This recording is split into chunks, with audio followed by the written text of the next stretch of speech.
bolsas. A gente finalmente vai começar o programa com uma boa notícia. Sim, e não é piada, é sério. Pesquisadores brasileiros desenvolveram uma terapia revolucionária que reverteu a doença de um homem com câncer terminal. O homem que se livrou de um linfoma é um senhor aposentado, o que mostra que ele é duplamente sortudo. Ele conseguiu se curar do câncer e se aposentar. Foda, parabéns. Mas fica calmo, pessoal, tá? Tem que ficar calmo porque tem uma má notícia, claro. Isso aqui é Greg News, gente. Isso aqui não é hypeness. Não é Instagram do David Miranda fica postando vídeo do pombo que adotou um pitbull que adotou uma paca trans. Que não é razões pra acreditar, entendeu? Aqui é razões pra repensar se o fim da espécie humana não é desejável. A equipe responsável pelo tratamento do aposentado tinha ao menos 20 bolsistas entre seus integrantes. E são pesquisadores como eles que podem ter que mudar de ramo de atuação nos próximos anos, sim. Afinal, quase 12 mil bolsas de pesquisa foram cortadas esse ano e pelo menos 8 mil delas seguirão cortadas em 2020. Em compensação, gente, tem uma lhama que pega táxi no Peru. Sério. Olha que fofo.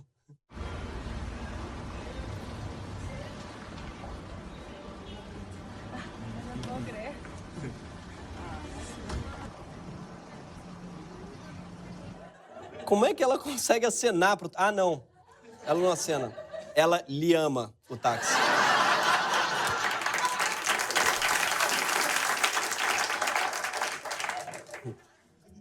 Aliviou? Então vamos lá. Essas bolsas cortadas eram administradas pela CAPES, a Agência de Fomento do Ministério da Educação, que está sob gestão de Abraham Weintraub, aquele ministro que acumula o Ministério da Educação com a Secretaria da Vergonha Alheia. E com pós-doutorado em constrangimento e MBA em dar vontade de cavar um buraco na terra e enfiar a cabeça. Existem outras bolsas de pesquisa que são distribuídas pelo CNPq, que é o órgão do Ministério da Ciência e Tecnologia. Recentemente, esse ministério anunciou que elas continuariam a ser pagas em 2019, mas a gente não sabe se elas vão sofrer corte em 2020. O ministro Marcos Pontes, o astronauta brasileiro, diz que ainda é cedo para confirmar. Cedo, no caso, é novembro, tá? Porque até agora ele não confirmou. Ainda é cedo para confirmar se vai ter... É o novo, na volta a gente compra.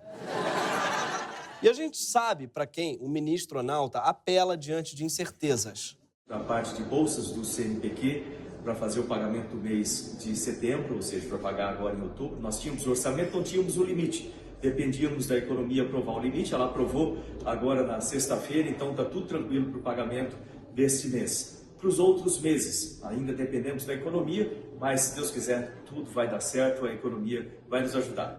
Você sabe que tá fudido quando o ministro da Ciência resolve apelar para Deus. O melhor é que ele diz que se Deus quiser, a economia vai nos ajudar. Não era melhor, assim, ajudar a gente direto? Né? Porque Deus vai ter que ajudar a economia que vai passar pra gente, isso daí, nisso já perde uns 20% ali da ajuda. E o esclarecimento, tá? Quando ele se refere à economia, ele não está se referindo às finanças do país de modo geral, mas ao Ministério da Economia, que era Ministério da Fazenda e trocou de nome no governo Bolsonaro. Sim, assim como Andressa Urach e Theo Becker, o Ministério da Economia é ex-Fazenda. E talvez por isso só faz sucesso na Record.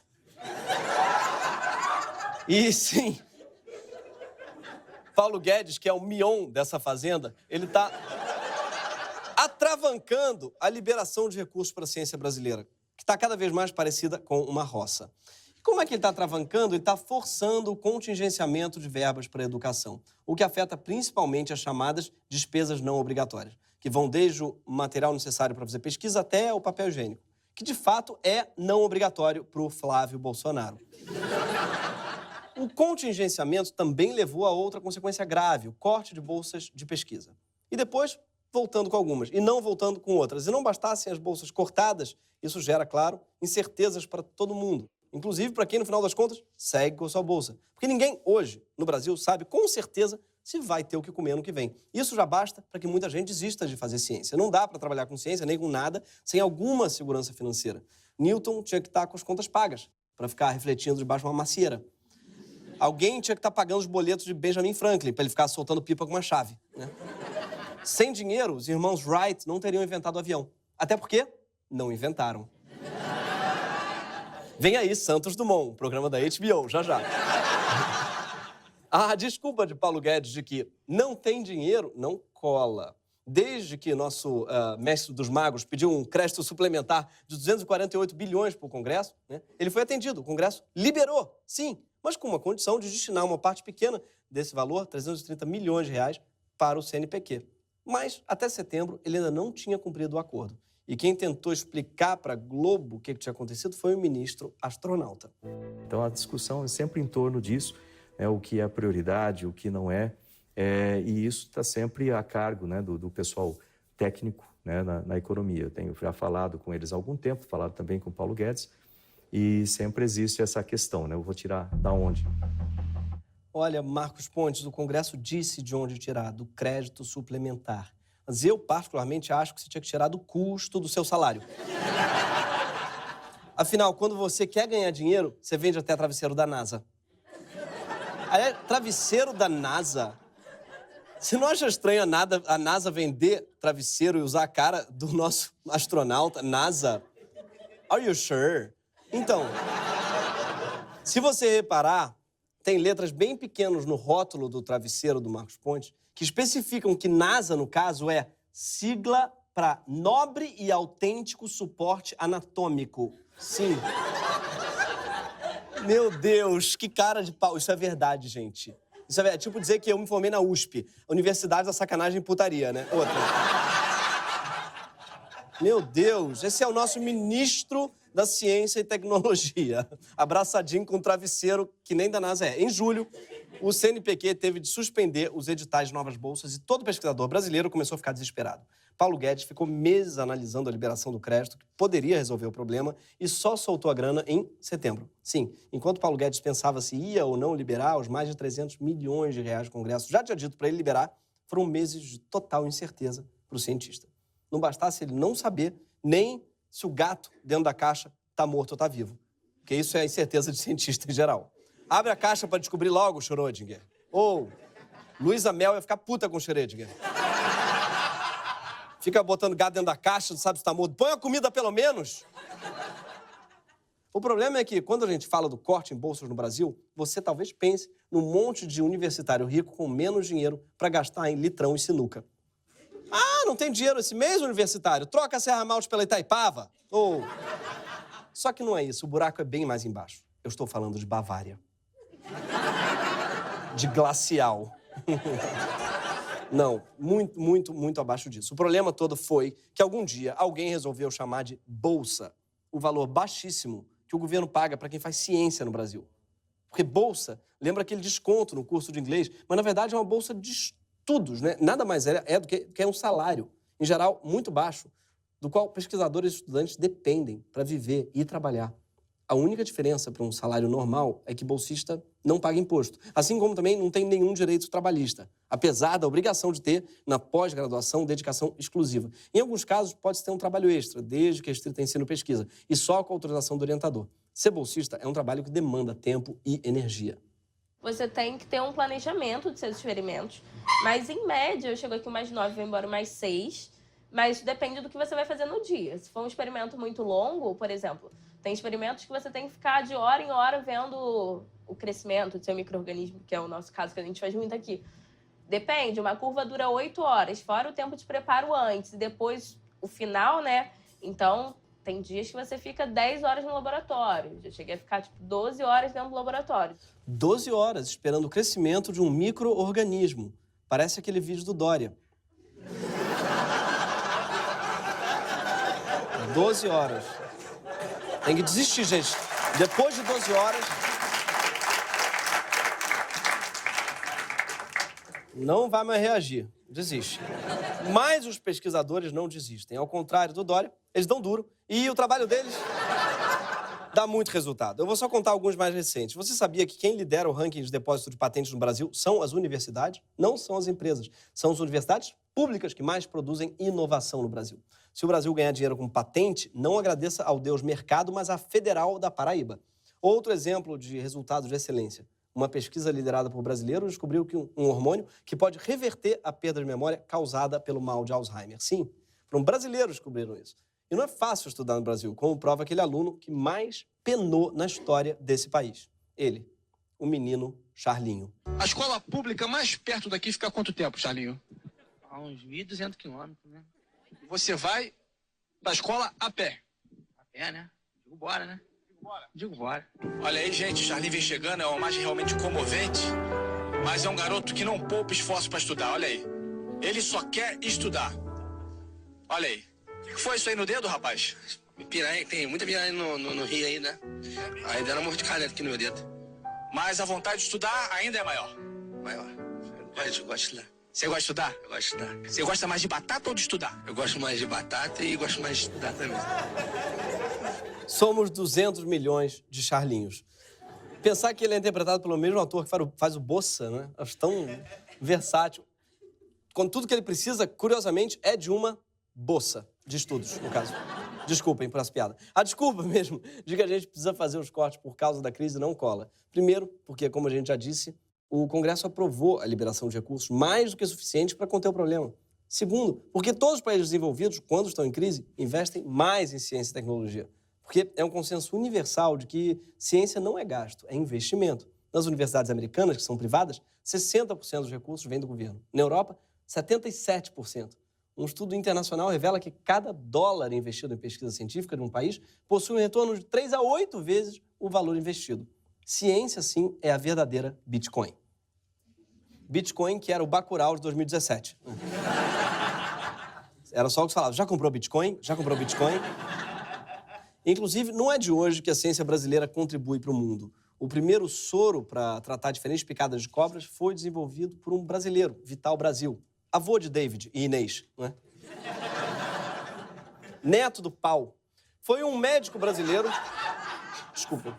Foi um médico brasileiro, Carlos Chagas, quem identificou pela primeira vez no mundo o ciclo completo de uma moléstia tropical, a doença de Chagas. O que permitiu que ela fosse combatida. Deve ser foda ser médico, né? Porque a doença fica com o teu nome depois. É uma homenagem de merda. O certo seria o médico dar o nome de doença porque ele odeia. Eu queria que chamasse mal de Weintraub. Essa é venérea, com certeza. Outra descoberta brasileira foi a insulina humana, assim como a bradicinina, que é um vasodilatador super importante também. É tipo um poppers que serve para outras coisas além de dar o cu. Mas como os bolsistas, eles não têm 13º, nem férias, nem qualquer outro benefício trabalhista, e como esse período não conta para a previdência deles, muitos são obrigados a fazer bicos. A cobrança por resultados, a pressão social e a falta de reconhecimento são tão grandes que os índices de depressão entre estudantes de pós-graduação são muito maiores do que no resto da população. Um estudo revelou que doutorandos são 6 vezes mais propensos a desenvolverem ansiedade ou depressão. O doutorado é tipo um grande Greg News.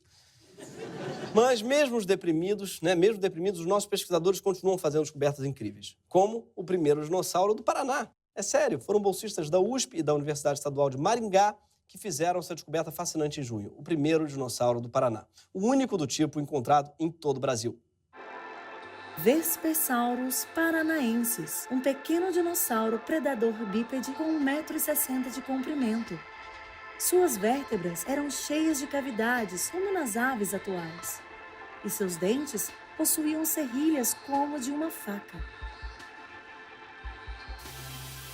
Vespersaurus paranaensis, um dinossauro que ainda acredita na isenção da Lava Jato. Pois é. E que, apesar do cérebro reptiliano, da ausência de lábios superiores, de ter sido descoberto em Maringá, não foi batizado de Sérgios Moros. Estranho. Para que uma descoberta desse porte seja feita, colocando o Brasil num lugar de destaque na lista dos grandes feitos da ciência em 2019, 10 pesquisadores tiveram de passar boa parte de suas vidas ganhando entre R$ 1.500 e R$ 2.200. Sim, são esses os valores das bolsas pós-graduação no Brasil, que não são reajustados desde 2013, ao contrário da inflação, que acumulou 45% no mesmo período. Além dessas, há ainda as bolsas pós-doutorado, que são cerca de R$ 4.100, e as bolsas que são dadas para estudantes com o melhor rendimento da graduação no ensino médio, de R$ 400 e R$ 100. Para ter uma bolsa dessas, o estudante precisa ter um desempenho acadêmico excelente, com a bolsa dada aos melhores alunos do país que se destacam na Olimpíada de Matemática. A Olimpíada de Matemática é organizada pelo INPA, o Instituto de Matemática Pura e Aplicada, e envolve escolas públicas de quase todas as cidades do país. Ela distribui por ano 6.000 bolsas de R$ 100 aos medalhistas. R$ 100 é mais ou menos uns $25, tá? Para o Eduardo Bolsonaro entender isso. Isso é 40 vezes menos que o valor do seu almoço em Washington, Eduardo, tá? A maioria dos estudantes sonha com essa bolsa porque ela dá acesso a uma ajuda um pouco maior para quem quer chegar na universidade. Uma bolsa de cerca de R$400 para quem chegar na universidade. Ou 10% do seu almoço, Eduardo. Essa, por exemplo, é a casa de Natália, que vocês vão ver. É medalha de prata nas Olimpíadas de Matemática. Para quem os R$100 fazia toda a diferença.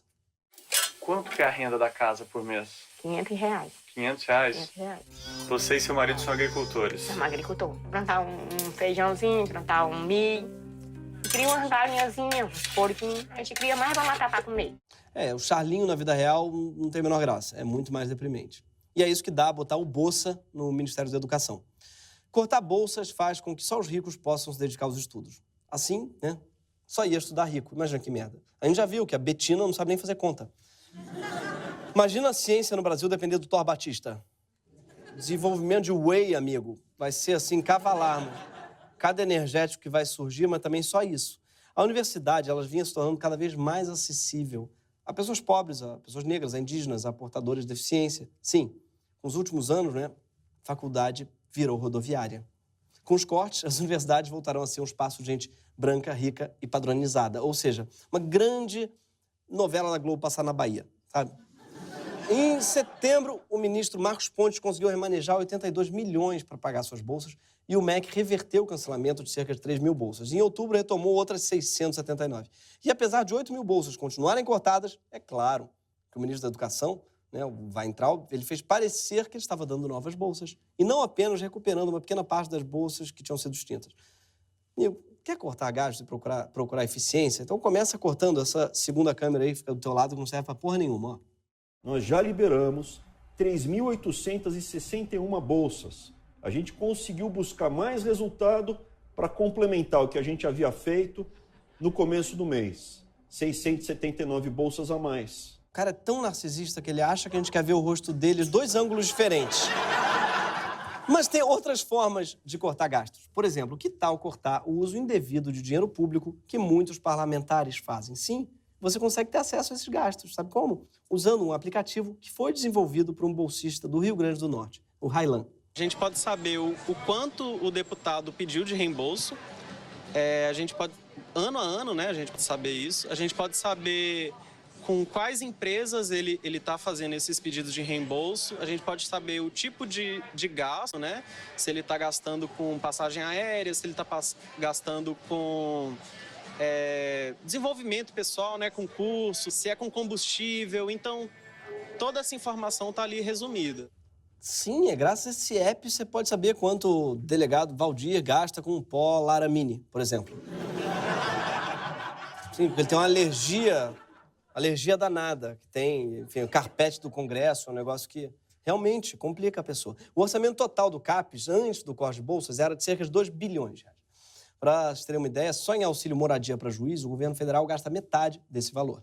Só que os juízes são espertos e chamam isso de auxílio ao invés de bolsa, que parece algo bem mais humilde, né? Um auxílio, uma ajudinha. Ah, eu podia estar roubando, eu podia estar matando. Tô aqui só pedindo uma ajuda para comprar uma Armani, né? Viajar de executiva. Só uma ajudinha para reformar, pagar o porcelanato da minha mansão Lago Norte. Só isso, gente, tá? Aliás, sabe quem teve bolsa? Paulo Guedes. Sim, o ministro da Economia estudou ao longo de 4 anos em Chicago, nos Estados Unidos, com uma bolsa do CNPq, que agora ele está cortando. O que faz a gente pensar, e se essa política de corte não for realmente estratégica? Se esse papo de privilegiar a educação básica for só uma cortina de fumaça para encobrir o verdadeiro assunto aqui, que é o fato do Paulo Guedes ter sido beneficiado por bolsas na sua formação e nunca ter produzido nada de valor acadêmico, nada relevante.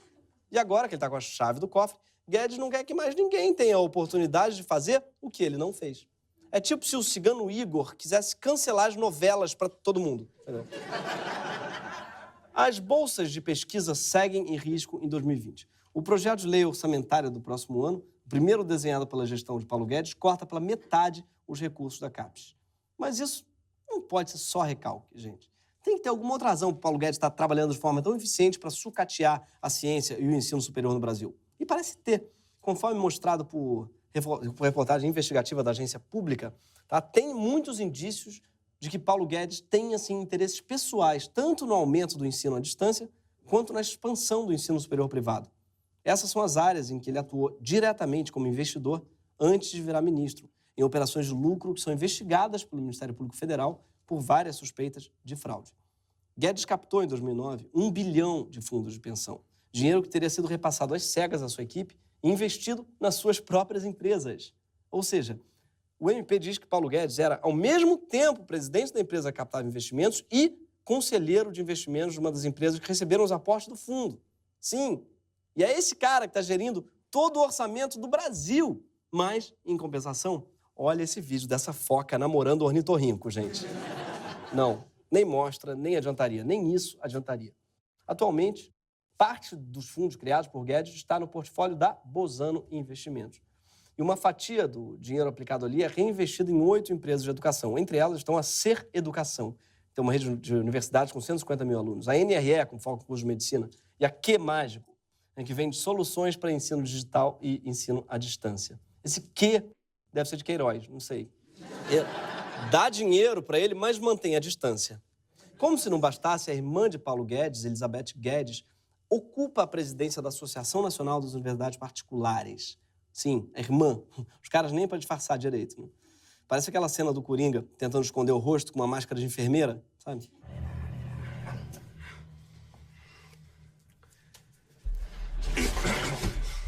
Eu adoro que ele só toma susto quando o Coringa tira a máscara. Assim. Eu achava que era quem que estava ali atrás.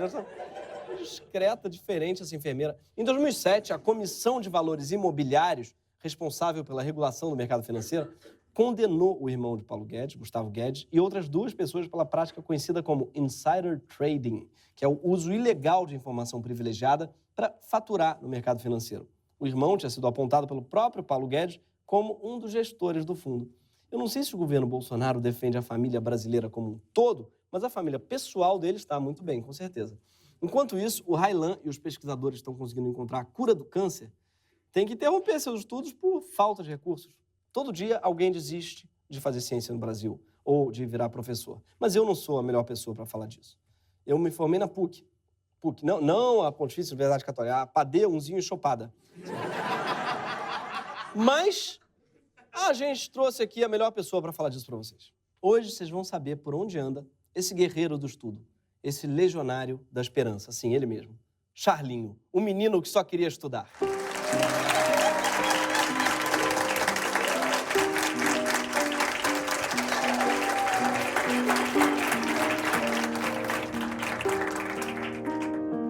Charlinho, que alegria ter você aqui. Tá tudo bem com você? Tá tudo bem. Tá. Charlinho, parece que finalmente você conseguiu estudar. É, eu consegui estudar. Você foi até o ensino médio? Eu fui até o ensino médio, depois eu fiz Enem, depois fiz vestibular, aí depois me formei, aí depois fiz pós-graduação e pós-doutorado. Mentira. Fez o quê? Eu vi que foi em física quântica, é isso? Física quântica. É? Rapaz, onde foi que você fez doutorado, Charlinho? Oxford. Olha! Sabe, então você foi morar na Inglaterra? Não, eu ia todo dia nadando e voltava. Ai, meu Deus, rapaz.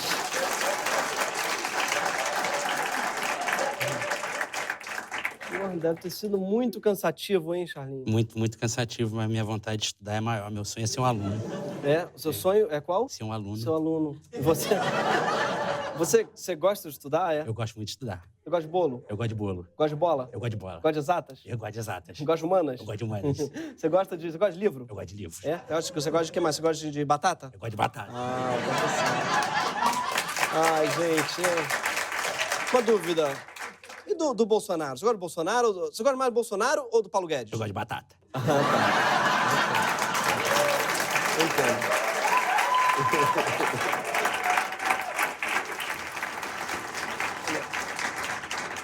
E agora, no caso, você está estudando o quê? Batata.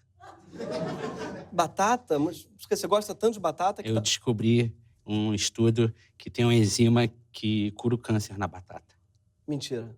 Então, rapaz, eu vou deixar você ir, porque você está no meio de uma pesquisa importantíssima. Teve cortes. Ah, é? É, cortaram a verba da pesquisa. Exclusive, eu estou começando hoje no emprego novo, não posso atrasar, não. Ih, rapaz. De Charlinho? Ai, meu Deus. Charlinho, você trabalha no Rappi ou trabalha no Uber? Eu trabalho no Rappi e no Uber. Tá, entendi. Você quer uma água? Quer alguma coisa? Não, quero batata. Batata não. Eu vou ficar te devendo, Charlinho. Obrigado, menino guerreiro. Obrigado por vir. Tocantins é pra lá? O Tocantins eu acho que é pra lá, sim. Tá? Vai, menino guerreiro. Esperança no Brasil. Palmas pra ele. Esse foi o Greg News. Toda sexta-feira, às 11 horas da noite, só na HBO. Obrigado, Charlinho.